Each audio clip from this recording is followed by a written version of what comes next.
Virgin Most Powerful Radio, sharing the gospel with clarity and charity.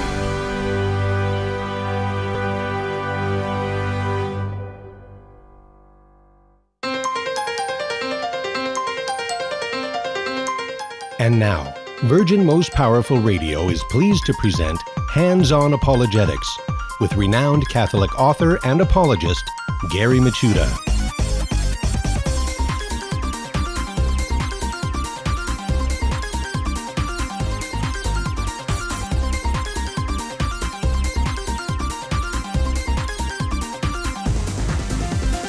Welcome, everybody, to Hands-On Apologetics. Yes, you have just entered into Virgin Most Powerful's Apologetics Dojo, and I am Gary Michuta, your host and sensei for this hour. And it's great to be with you today. Had a long weekend. It's been a busy month, I tell you. I started off the month with back-to-back debates on the Didache canon.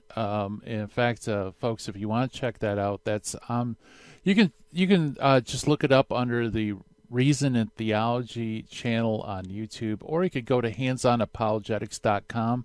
That's my website, and right on the front page I embedded both debates up there. Very interesting debate. But anyway, I did that, and then right after that I had some guest appearances elsewhere, and just been busy. Just recently had some people come in from out of town. And actually, it's funny because they're guests of the show. So I actually got to meet face-to-face with our good friend Eric Robinson from Polycarp's Paradigm, also Pat Flynn and his family. And it was great. It was a very, very busy Monday. And, now I'm back in the saddle in the dojo. And I've been working out, folks. Even though I wasn't here Monday, I've been working out as far as, always working in the field, discovering new things, talking to people. And it's been great. And you know what? And we're going to pick up where we left off on some really great topics. In fact, today's show, we're going to have the one and only Matt come on. As you know, Matt Fradd, he's been a popular speaker for years on all sorts of, usually on moral issues, but he's coming to his own on a particularly good podcast. It's called Pints with Aquinas, and if you haven't checked it out, you need to, because it's great. It's wall-to-wall, Thomas Aquinas Summa, interviews with all sorts of different subjects. Well, anyway, he's going to come on the other side of the break. We're going to talk about St. Thomas Aquinas. Why is Thomas Aquinas more relevant today than ever? You sometimes have people who kind of roll their eyes and think, Aquinas, that's pre-Vatican II, antiquated, medieval, quote-unquote, thinking. But actually, if anything, Aquinas, I think, is even more important to know today. And, curiously enough, a very interesting bridge to our separated brethren as well. So I can't wait to chat with Matt Fradd on the other side of the break. It's going to be a lot of fun.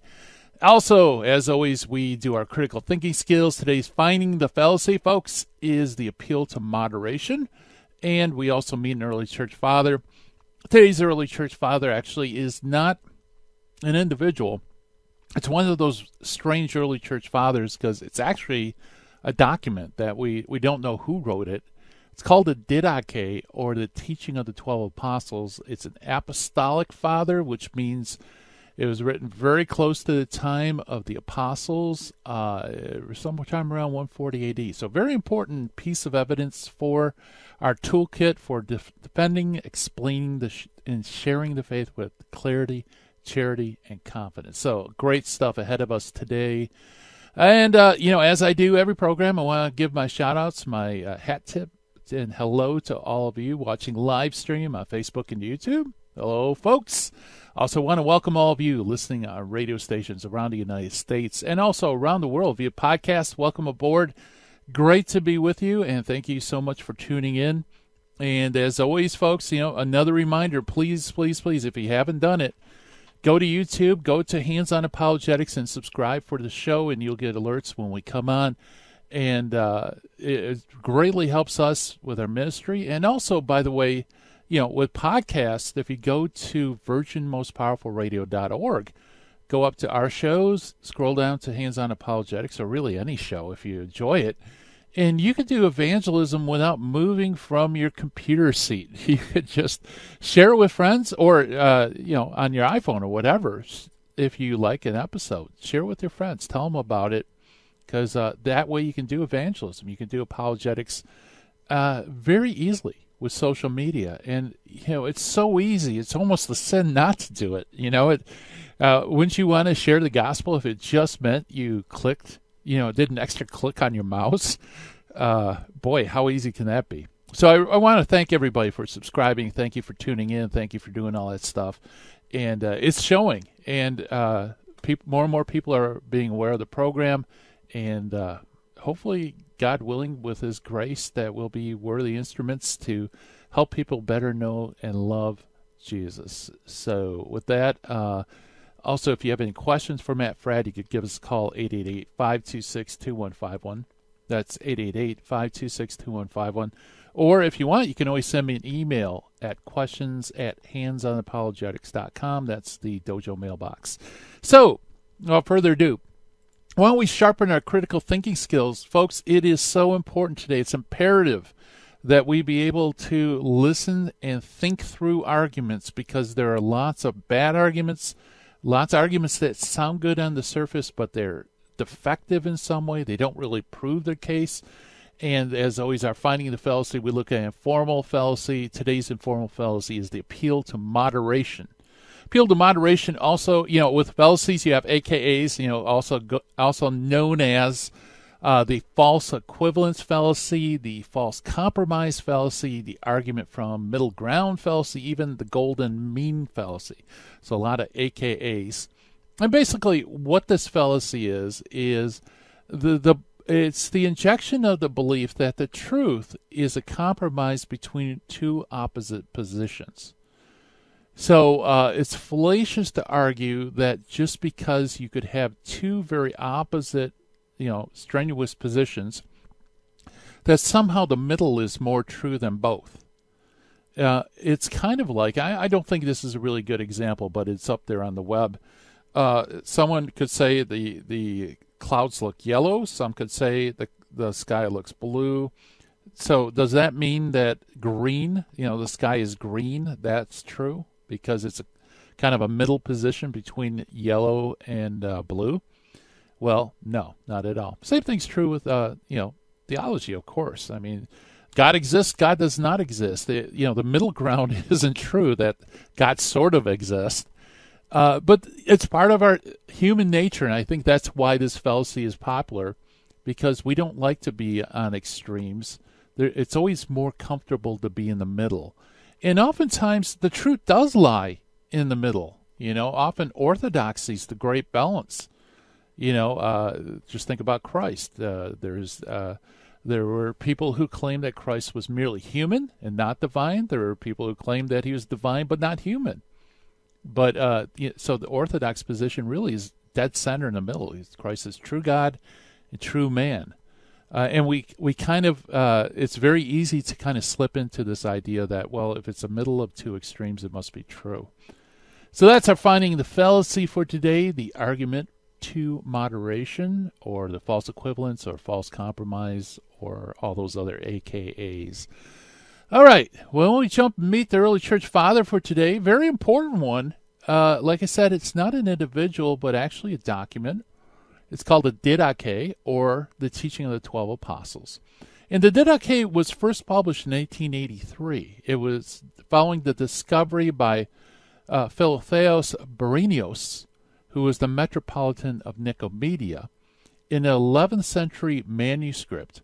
Upon its publication, now this is interesting. So we discovered the full Didache in 1883. Once it was published, scholars realized that we actually knew this work pretty much as a whole before. And it was quickly observed that large parts of this work had previously been extant as quotations in other works, but it was not recognized for what they were. So, for example, almost all of the Greek text of the Didache was rediscoverable from already well-known seventh book of the Apostolic Constitutions, which originated in Syria in the 4th century. So since Brenius's discovery of the complete text, numerous other finds have been made of fragmentary text and translations of the Didache. And in fact, we have a complete translation in Georgian. Let's see. Fragments exist in Latin, Coptic, Ethiopic, and Syriac. Also, complete translation, like I said, in Georgian. So what is the Didache, you ask? What is the teaching of the 12 apostles? Well, really, it's the earliest example of what we would call canon law. It's a group of instructions on how to do things, how to live as Catholics. Scholars believe that the first part, chapter 1 through I think chapter 6, may be actually a Jewish work of instruction of Gentile proselytes in becoming Jews. And then the document was receptive within the Jewish Christian community, and then Christians continued to add to it. And the Didache really has some very interesting things. Again, this was written about 140 AD. That ring true to Catholic ears today. So let me give you a couple of quotes if I could squeeze it in before the break. It says, confess your offenses in the church and do not go up to your prayer with an evil conscience. This is the way of life. So you have confession in church. Also, instruction on baptism. In regards to baptism, baptize thus. After the foregoing instructions, baptize in the name of the Father and of the Son and of the Holy Spirit in living water. And if you have no living water, then baptize in other water. And if you're not able and cold, in warm. And he says, if you don't have enough water, pour 3 times on the head in the name of the Father, Son, and the Holy Spirit. In other words, not only is immersion permitted, but also sprinkling or pouring. Now here's the music coming up. Coming up on the other side of the break, we have Master Apologist Matt Fradd. Stay tuned, folks.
Did you know my mom's gonna have a baby? She is? Will it be a boy? Or will it be a girl? We don't know yet, but we heard the heartbeat and my dad said this is gonna be someone very special. You mean like being a president? Or maybe a doctor? Well, probably maybe like a singer or dancer, I think. Hello, my name is Marianne Koharski. I'm the director of Pro-Life Across America. We know that every baby is a miracle and has the potential to do great things. If you know someone who is pregnant or in need of alternatives or assistance, or would like to support the work of Pro-Life Across America, please call 1-800-366-7773 or visit our website at prolifeacrossamerica.org. Pro-Life Across America is non-political and totally educational. Pro-Life Across America, the Billboard people. This is Terry Barber. I want to thank you for your support here at Virgin Most Powerful Radio. Here's an easy way to do it. If you're going to sell or buy a house, call Real Estate for Life, 877-543-3871, because they're going to get you a Christ-centered agent to purchase your home or to sell your home. And at the close of escrow, a portion of his commission goes right back to Virgin Most Powerful Radio. Call 877-543-3871. Thank you so much for your support. Now, back to Hands-on Apologetics with Gary Machuda. If you'd like to join the conversation, call 888-526-2151. Here's Gary. And welcome back, everybody, to Hands-On Apologetics. And we're going to get medieval on you, because we're going to talk about St. Thomas Aquinas. You know, there are many people that will dismiss the importance of Thomas Aquinas today, saying, oh, he's, Middle Ages, we've gone beyond Aquinas, he's kind of irrelevant. But actually, Thomas Aquinas is probably more relevant than ever today, and to help us kind of have an introduction to Aquinas and why he's relevant, we're going to have our good friend Matt Fradd come on. Matt, of course, is an incredibly popular speaker. He's spoken to tens of thousands of people each year. He is a best-selling author of several books, including Does God Exist? The Socratic Dialogue on the Five Ways of Thomas Aquinas, and The Porn Myth, Exposing the Reality Behind the Fantasy of Pornography. He's earned his master's and undergraduate degree of philosophy at Holy Apostles College and is pursuing a master's degree in theology at Augustine Institute. And, of course, he is the host of the amazingly popular podcast Pints with Aquinas, which receives over 500,000 downloads every month. And Matt Fradd, welcome to Hands-On Apologetics. Yes, g'day. Gary, can you hear me okay? Yes, you're coming through A-OK. Good stuff. Good to be with you. It's good to be with you, too. You know, I was looking at the bio. I don't know if it's up to date. Did you already achieve your master's? No, I quit it. So it isn't up to date, but it's not because I've earned my master's. It's because I decided to opt out of it. Okay. Yeah, well, there's nothing wrong with that. You can always jump back in. 4 kids and a wife and a full-time job. I was like, this isn't worth getting at this point. That's right. Yeah. Well, priority is important. Putting in a priority. Yeah. So, thank you so much for having me on your show. We had a lot of fun talking about computer canon. Let's talk about Aquinas then. Who is Thomas Aquinas? Right. Well, Thomas Aquinas was, he lived in the 13th century. He was born in Rocca Secca, outside of Naples.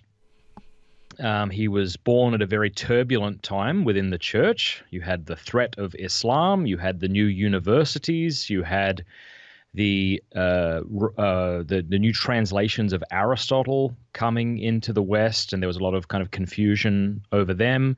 There was the rise of the mendicant orders. The Franciscans and the Dominicans were really a new kind of movement within the church. Prior to that, you had monasteries like the Cistercians and the Benedictines, but the mendicant comes from the word mendicare, which means to beg. And so all of a sudden you have this ragtag groups of young, zealous, holy men, and they wanted to live radically according to the gospel. And part of the reason they were doing that was to combat some very pernicious heresies like Albigensianism.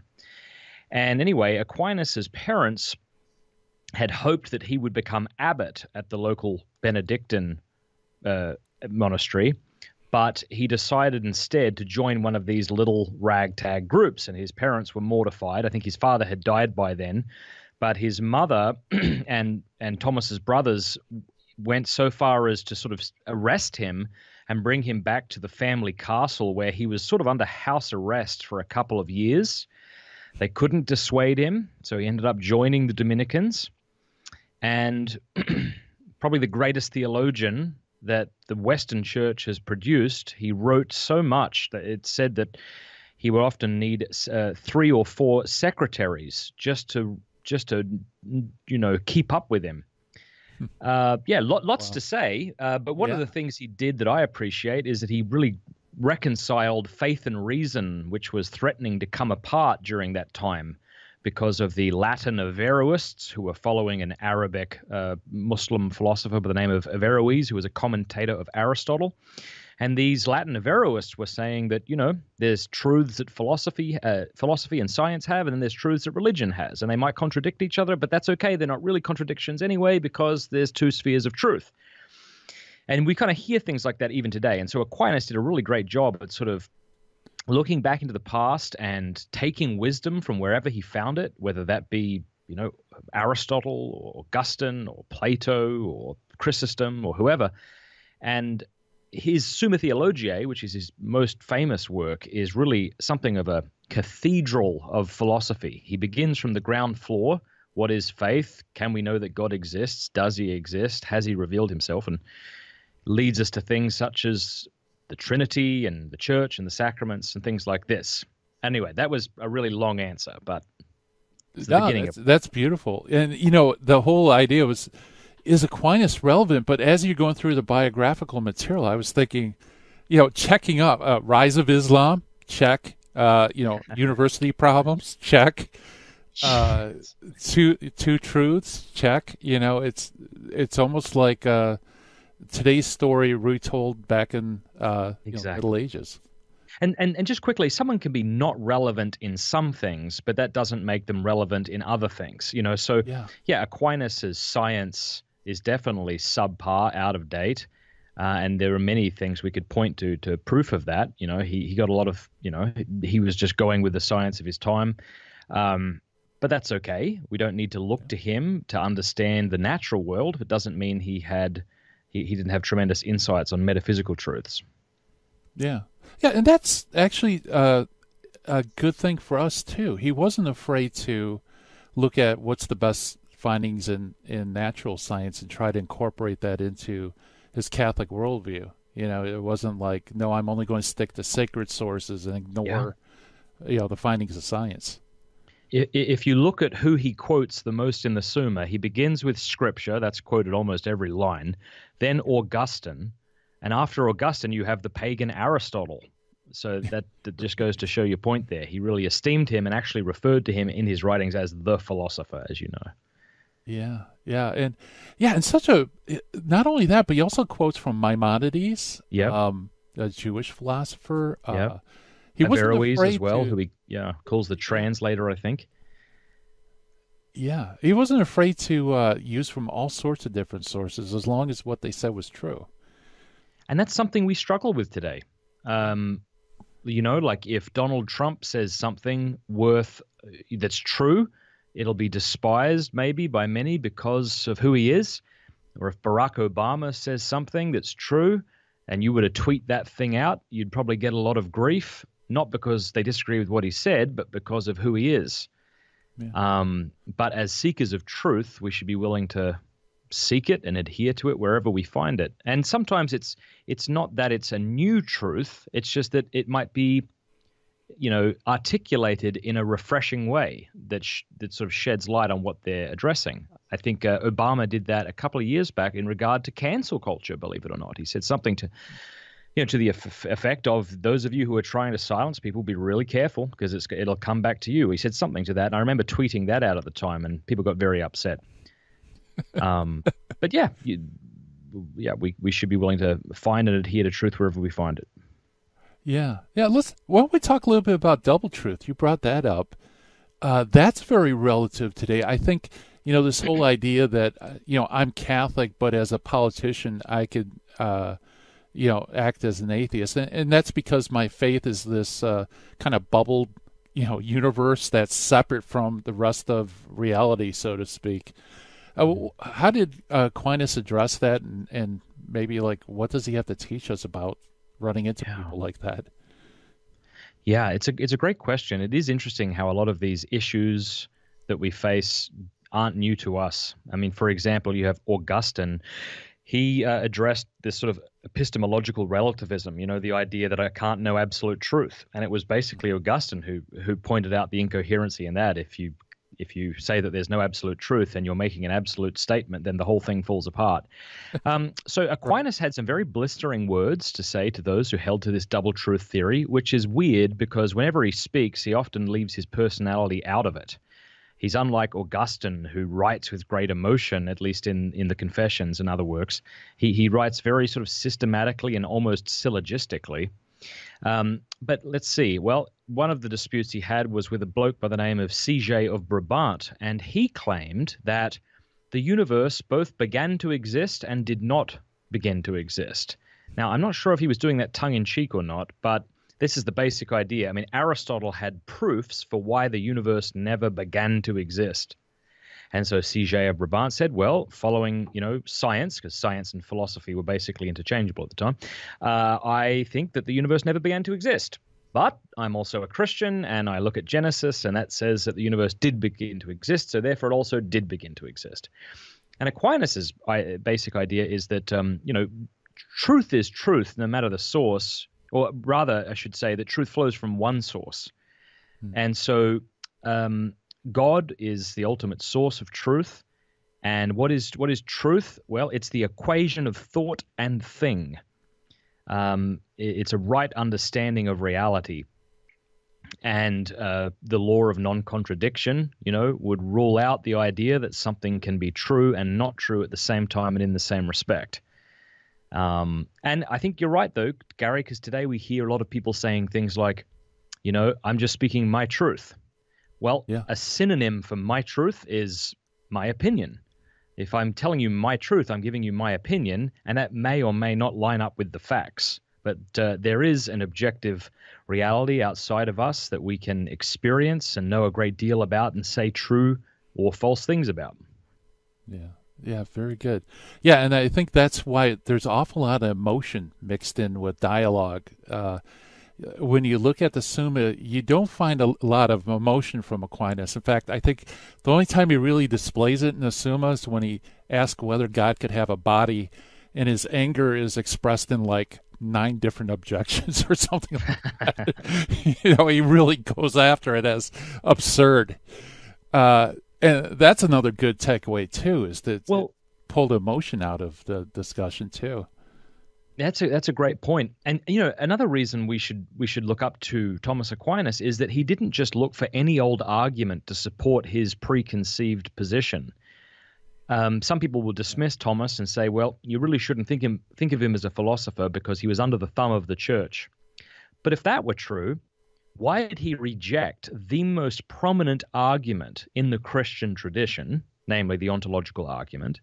Why did he, with tremendous passion, reject the Kalam argument that was being put forth by Bonaventure, who was a contemporary of his and others? He also rejected the views of Hugh of St. Victor, who said that the Trinity could be proved by philosophy. So if you were just looking for any argument to support your position, surely you would latch onto those, or at the very least, just not say anything to the contrary. Let people believe them. But Aquinas thought that you shouldn't put bad arguments out there because it makes Christians look stupid. And that was why he was so passionate about refuting bad arguments in favor of his positions as well as arguments against his positions. Yeah, boy, that's really well put because, right, he wasn't just a apologist like hack, if you will, but the concern was showing the truth. Great points. We're talking with Matt Fradd of Pints with Aquinas. We'll be right back about the relevance of St. Thomas Aquinas today. Stay tuned, folks.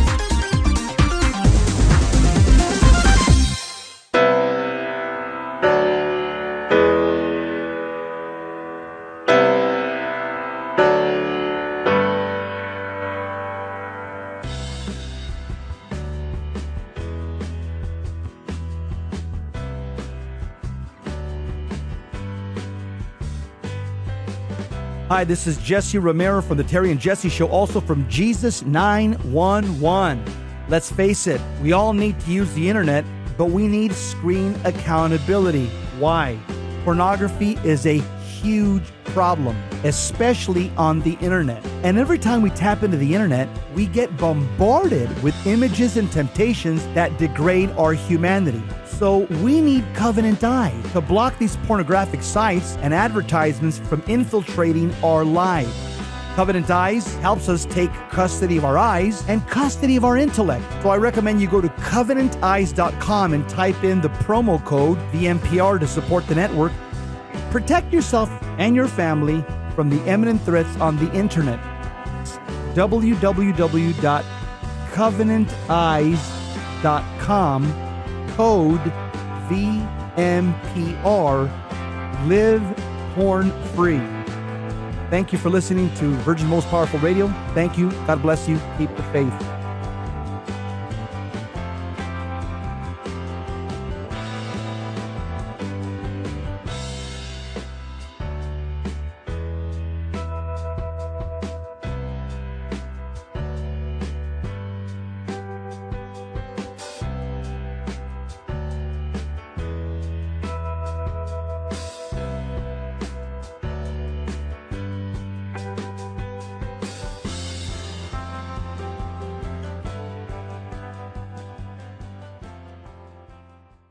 Buying or selling your home or your business property? This is Terry Barber. Real Estate for Life underwrites the Terry and Jesse Show. And they can connect you to one of 900 pro-life real estate agents around the world. And when they receive their referral fee, they will give 80% of it to a pro-life organization. Wow! That's 80%! realestateforlife.org, 877-LIFE-US1. This is Jesse Romero. You're listening to Hands On Apologetics with Gary Machuda on Virgin Most Powerful Radio. And welcome back, everybody. Hands On Apologetics, and we're chatting with our good friend Matt Fradd about Thomas Aquinas. Actually, I'm glad you brought up that objection. That was one of the things I wanted to ask you was, it seems like, especially when I started getting back into the faith and doing apologetics in the late 80s, early 90s, Thomas Aquinas was kind of brushed aside as pre-Vatican II, kind of irrelevant for today. He's been superseded by other philosophers. And this is from, Catholic priests, religious, that why do you think that Thomas Aquinas kind of fell off the radar screen in the 80s, 90s, around there? Yeah, it's a good question, and it's one I haven't studied with much effort, so I wouldn't be able to speak to that much. You'd probably have a better idea than me. It seems like there was, at least in parts of the church, an almost desire for ambiguity so that we could interpret things the way we wanted to interpret them. And Aquinas might be a lot of things, but he isn't ambiguous. He speaks with tremendous precision and clarity, and maybe there was a desire to sort of break away from that, not because the church officially taught it, but because certain theologians or lay people or priests desired it. What do you think? Yeah, I think you hit the nail on the head. It's precisely because of his clarity. I don't know, either that or maybe I've heard that seminaries became manualistic, and I think people started using Aquinas like a mathematical formula rather than as a vehicle to see God. And I think that made him unattractive. But I'm just curious if you had any insights. Yeah, I know some people I go to an Eastern church, a Byzantine Catholic church, and obviously a lot of Orthodox criticize Aquinas like that. He has to explain everything, and what Western Christians end up doing is the argument is that they sort of forsake an experience of God, and they just kind of get stuck in the minutia of all this philosophy. Is that sort of what you're pointing I think so. Yeah, but what's curious is, there's also been a huge change in the landscape in apologetics. Like years ago, Catholics were more involved with combating Protestant fundamentalism, things like that. And Aquinas was important, but all of a sudden there was the new atheism and this, rise of atheistic arguments. And I think that's kind of brought about a new renaissance with Aquinas, where people started going back to the font, so to speak, and saying, wow, we really need to start taking Thomas seriously. Yeah, it is interesting because when I would say those who seem to have been most successful at combating the new atheism is that they've been evangelical Protestants, William Lane Craig being the sort of spearhead of that movement. But what's interesting is when you look at Aquinas' 5 ways, they're actually very different to William Lane Craig and other evangelicals' arguments. So I think you're right. People very often mischaracterize Aquinas' 5 ways. Dawkins literally misunderstands every single one in the God delusion. It's really pathetic, actually. I felt terrible for him once I studied Aquinas and then saw just the blunders he made. But what people will often do is they'll quote not Thomas Aquinas himself, but they'll maybe see a summary of his arguments and then try to refute the summary, as it were. But yeah, he has a lot of important things to say and a lot of interesting things to say that are actually even very different to many of the arguments we hear for God's existence, from evangelicals such as William Lane Craig. And so I think, I think there's some also things like the Thomistic Institute in Washington, D.C. I think that's been kind of taking off, and they're doing a really great job popularizing the thought and teaching of Thomas Aquinas. And yourself as well with Pints with Aquinas, just bringing Aquinas down to a popular level. Thanks. Been amazingly successful, Thank you. Yeah, I when I was a teenager, I used to love having a drink with some friends. I shouldn't have been drinking because I was a teenager, but anyway, I would have a beer or two with a couple of friends, and we'd sit around talking about the big questions. And I always enjoyed that, and I still enjoy it. And so the idea was just to take Aquinas out of the ivory tower of academia, and have him address the riffraff. And that's certainly me. I'm not an intellectual or scholarly. I'm just deeply interested and fascinated by these issues. So try to be faithful to the thought of Aquinas. Yeah, well, one thing that your show really revealed to me, and this was a surprise, like you said, when the new atheism came up, evangelicals were the first out of the gate with William Lane Craig and D'Souza and others. But with Pints with Aquinas, what surprised me was Protestants were listening and really getting into Aquinas. Like they saw Thomas Aquinas as very attractive through your podcast.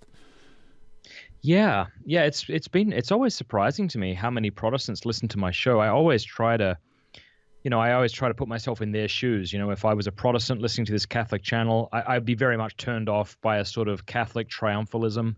And so I don't ever want to kind of come off like that. I really want to just say, hey, try to hear out the position that we're making. And then if you want to reject it, at least reject it based on what the church says and not what someone against the church says, But also there have been a lot of prominent evangelicals who've been Thomists. Norm Geisler, who recently passed away, was a Thomist and, unlike William Lane Craig, accepted divine simplicity and other things like that. So there are a lot of Protestant Thomists out there. Yeah. So it's kind of neat that, Thomas Aquinas, talk about relevant. He's actually helping with evangelism and, kind of uniting Catholics and Protestants, based on focusing on the truth. Well, one of the things he does, which is the opposite of what most of us do in comm boxes these days, is that he doesn't straw man his opponent's positions like we often do. He steel mans them. I heard that term recently, and I thought it was excellent. The idea is I don't offer a weaker version of my opponent's argument. I offer a better version, a stronger version of my opponent's argument before responding. And for those who aren't terribly familiar with Aquinas, in the Summa Theologiae and in De Malo and then in the Contra Gentiles and others, he'll lay out a list of arguments against the position he wants to make. He'll then make that position and then he'll respond to the arguments. But if you were just to take those arguments and try to answer them yourselves, I think you'd find that they're pretty hard. Like if you look at Aquinas' short argument for atheism based on the problem of evil, which he then responds to, obviously, that's quite it's very concise. As I say, he writes it as a syllogism. And if I was just to kind of throw that out there to the average Christian, I think most of us would be like, I'm not sure how to respond to this. So that's another thing that we can learn from Aquinas. We should always try to represent our opponent's position fairly. Yeah. I think that's one of the most engaging things about the Summa is he throws these objections out and you're thinking, oh boy, how is he going to get out of this? Yeah. This seems so tight, and then he'll find like one small flaw in it and everything kind of unravels from it. It's fun to read. He's also very nuanced, and that's something we lack today. I think like in a time of intellectual instability, I think many of us within the church are sort of feeling like that today. Like there's all these different opinions being proposed. You get the sense that different priests and other people are pushing forth a sort of agenda.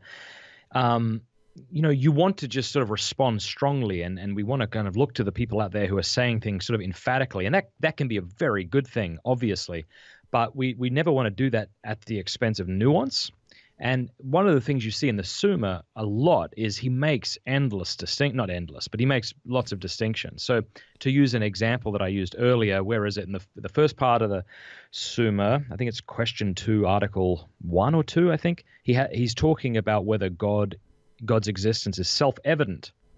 And so you might think that he's going to say yes or no to that. And he does end up rejecting kind of the ontological argument. But he does say, well, it depends what you mean, because something can be self-evident in itself and not to others, and something can be self-evident in itself and to others. And if you mean by self-evident the former, then yes, but if the latter, no. And I think that's another thing to really appreciate. He's not simplistic. He kind of does the hard work of making distinctions and being nuanced. Yeah, and sometimes just making a simple distinction can destroy an entire position, because you fail to notice a nuance in another person's position. And you don't have to yell or bang your chest or, just simply introducing that. The position falls apart. And I found that when you do that, people are appreciative because you help clarify something that probably bothered them as well. Yeah. Yeah. What's interesting is, like, De Malo is a work of his, which means on evil, as you know. And in there, like in that work, he'll offer around, I think I've seen as many as 24 objections, right? I think in the Summa, he gets up to as many as 12, I think. But that's pretty impressive. Like, if I was to say to you, Gary, what's something you believe in, and now give me 12 compelling arguments against that thing that are different and, sound good and are logical, it'd be difficult to do. And it is interesting, I think, when it comes to God's existence, that he comes up with two arguments against God's existence. And these are the two that keep getting trotted about today. And I think, it's because they have a ring of truth to them, and that's namely the problem of evil and the idea that modern science is making God's existence superfluous because we can account for natural things without pointing to God. I think that's really interesting. Yeah. I mean, to zero in on that, and it's just as relevant today as it was back when he was writing. I mean, those are the two biggies. The whole new atheist movement, I think, it revolves around both of them. Probably more on science than the problem. But what's interesting, just sorry to interrupt, just real quick, I find this fascinating, is even if you were to, I forget which one the science one is, I think that might be the first objection, but that doesn't even lead to atheism. That just leads to agnosticism. Like, in other words, if we can account for all of natural phenomena by pointing to other natural phenomena, that doesn't disprove that God exists. It just shows that, we don't need to posit a God to explain what's around us. God could still exist. So I think that's interesting. But it's really the problem of evil. And that is a very emotionally troubling problem that all Christians face on a regular basis. That's a very difficult thing to respond to. Yeah, absolutely. And for him to put in the top two definitely shows that he saw it as pretty substantive too. So, yeah, worth responding to. Yeah. That's interesting. I know we're coming up on the break. Sure. Well, I'd be happy to on the other side.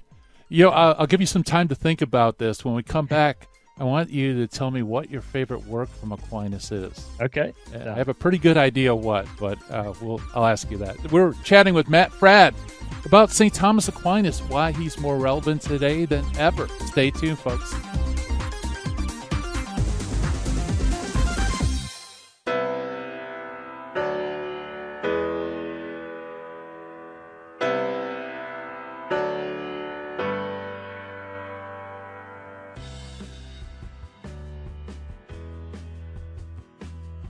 Help the Helpless, a Minnesota St. Paul nonprofit organization chaired by Father of Tyr and volunteers, is humbly asking you for your kind support to help the poor and the handicapped children in India and Ecuador. Through financial support from the Help of the Helpless benefactors, the children are provided with clothing, food, education, shelter, and the teachings of the Catholic Church. The mission is to help children thrive and become self-sufficient young adults leading productive lives. We also provide aid to poor families in Ecuador with food baskets, medicines, medical assistance, and help with funeral needs for the deceased. The work in India is done by Father Antonio's organization, St. Mary's. In Ecuador, the work is being done by the Servant Sisters of the Home of Mother. You can call us at 877-762-8857. To learn more, please visit our website, www.helpthehelpless.org. God bless you.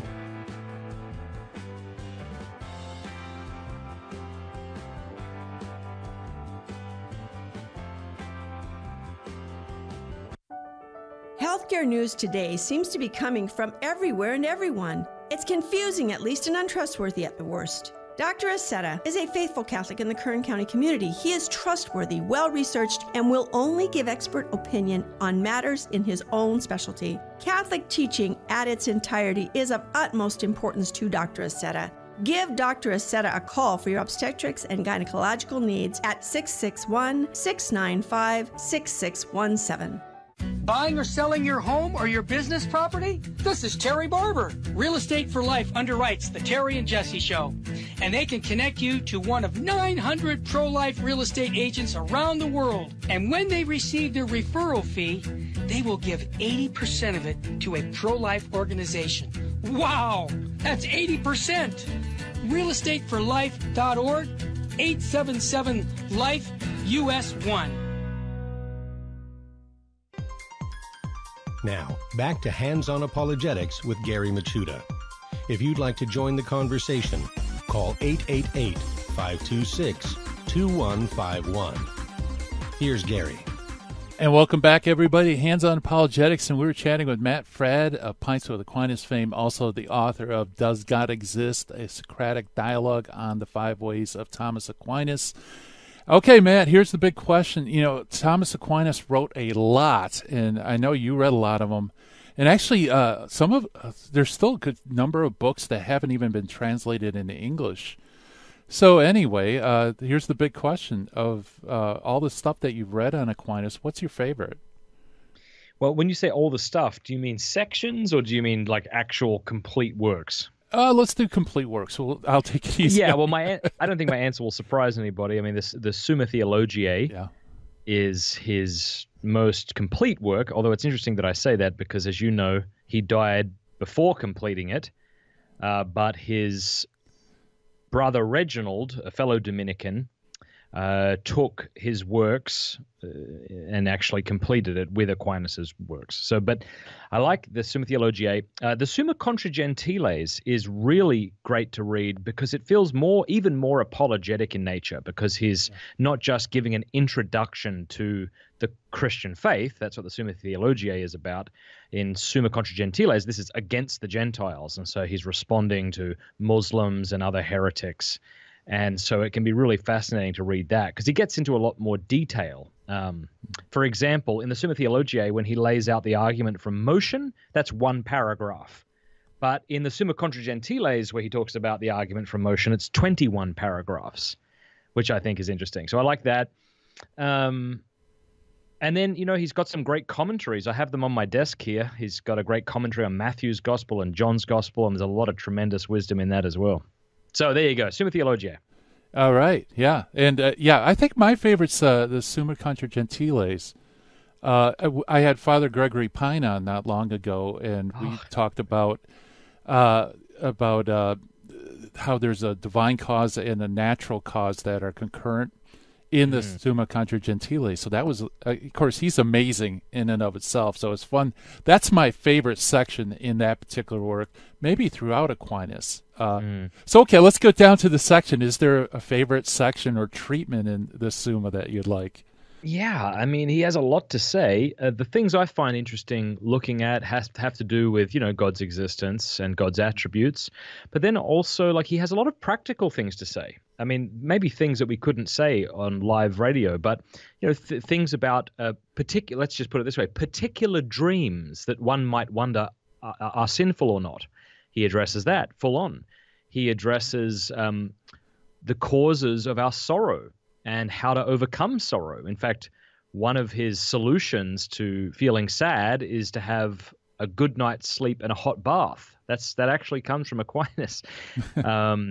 He has a lot of very practical things to say. So he has a lot of beautiful things to say on happiness. I'm currently writing a book. Actually, I just submitted the manuscript to Ignatius Press on how to be happy according to the teachings of Thomas Aquinas.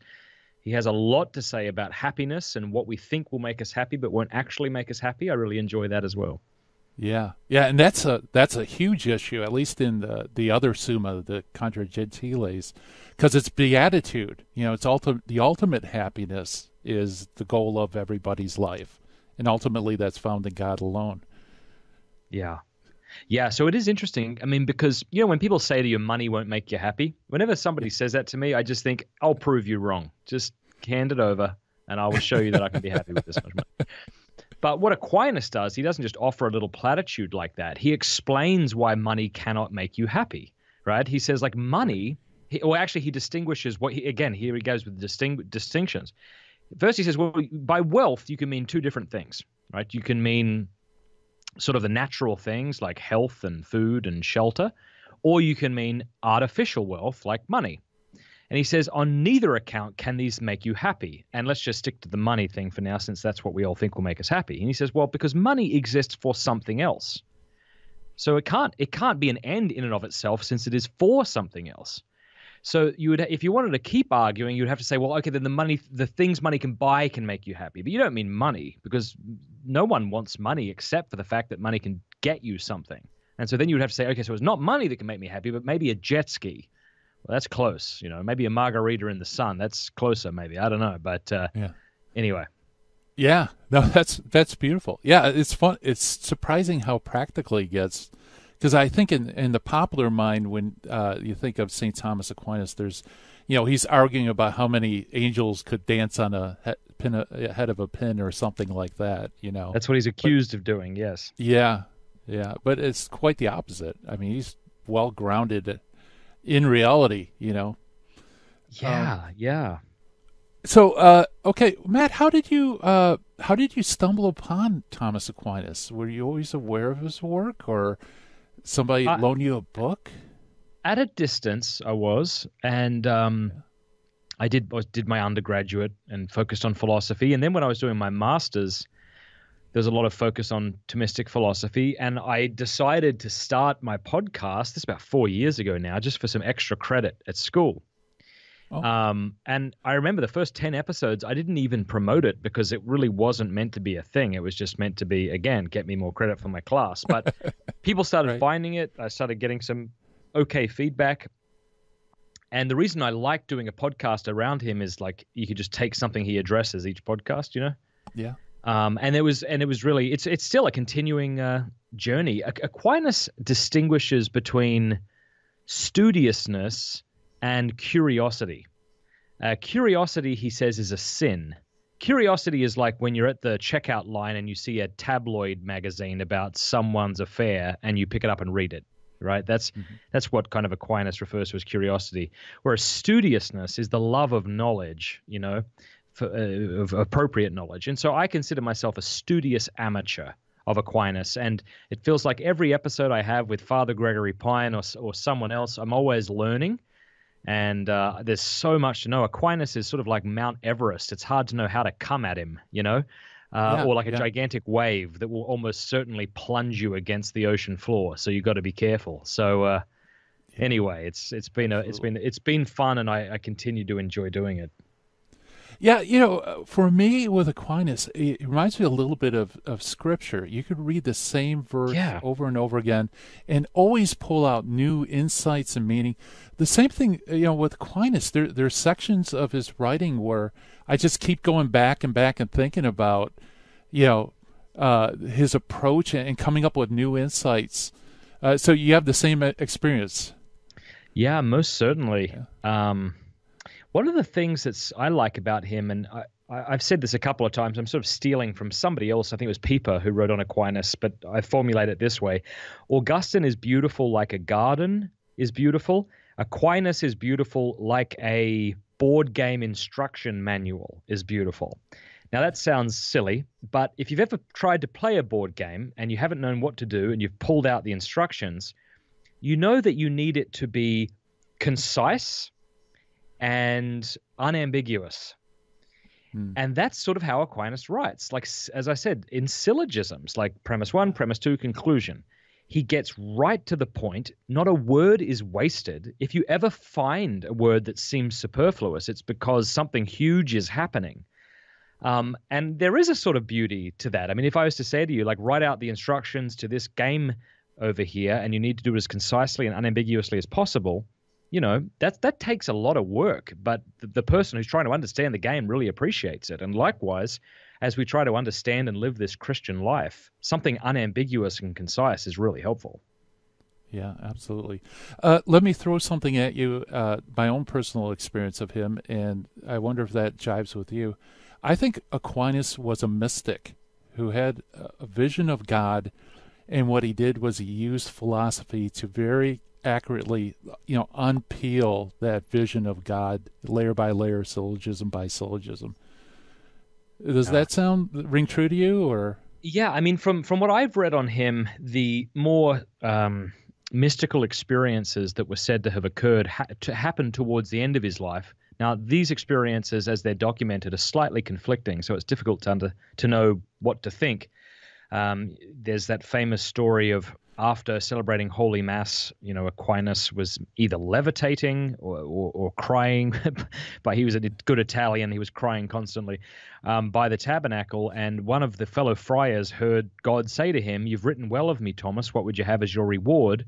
And he said, "Nothing if not you, Lord," which is a beautiful thing to say, because I would have said, like a Jeep and a trip to Russia. So that's cool. Right. But then he also stopped writing towards the end of his life, not because he had to, but because he said, after what I've seen, all that I've written seems to me to be straw. So that certainly seems to suggest that Aquinas had many, well, at least one, but it seems had many mystical experiences. He would often, it's said, lay his head against the tabernacle when he could not understand a particular thing. Or rather, not if he could not understand a particular thing, but if he wanted greater insight into a particular thing. And so he would celebrate Mass multiple times a day, not because he had to, but because he wanted to. He loved Jesus Christ. And when you read not his academic sermons that he wrote at the University of Paris or the Summa Theologiae, but when you read, for example, his commentary on the Hail Mary, which I believe was meant to be something for laymen. When you see what he's writing, not to theologians, but to laymen, if you read some of his sermons, I mean, they are so profound, and his hymns are also so beautiful that if you're tempted to think that Aquinas may have just been a machine, you would realize that he wasn't once you started reading his sermons for the laity as well as his hymns and poems. Yeah, beautiful. Do you know the story of Aquinas and Bonaventure for the feast of Corpus Christi? Go ahead. Well, I'm sure if I did it, I'm sure our listeners haven't. So yeah. Well, I guess the Pope at the time asked Aquinas and Bonaventure and maybe others, I think may have been just those two, to compose hymns for this feast of Corpus Christi. Mm-hmm.